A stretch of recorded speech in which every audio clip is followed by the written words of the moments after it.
Pénurie des denrées alimentaires, disparition des plantes et essences médicinales ou encore changement de mode de vie, telles sont les conséquences de la déforestation sur les peuples autochtones d'Afrique centrale.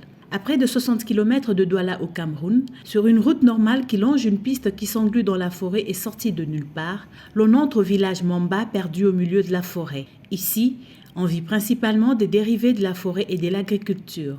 Mais désormais, la situation a changé et les conséquences se font ressentir. Parlant donc des animaux, comme vous m'avez demandé, c'était à la portée de tout le monde.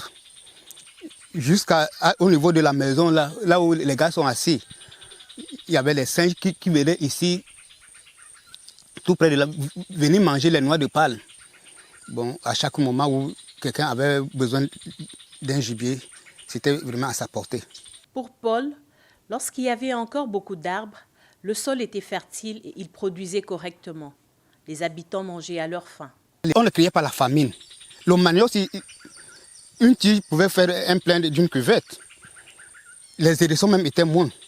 Aujourd'hui, vous voyez maintenant que c'est bien, mais à ce moment, lorsque vous allez repasser ici, vous n'allez rien trouver. Hein. Vous n'allez rien trouver. Mais sinon, les gens vivaient à l'aise. Plus loin du Cameroun, au sud de la République du Congo, l'exploitation forestière a poussé le peuple autochtone à trouver désormais refuge au village Lukana, situé à environ 6 km du district de Sibiti dans les départements de la Lékoumou. Une relocation qui s'est faite en plusieurs étapes, comme explique Jean Miété, en compagnie de son acolyte Limingi.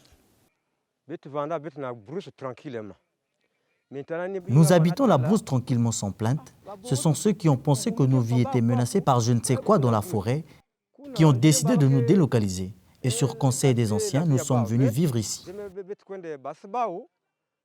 La forte exploitation des forêts tropicales fait craindre les pires à ces populations autochtones, considérées par plusieurs comme gardiennes des forêts.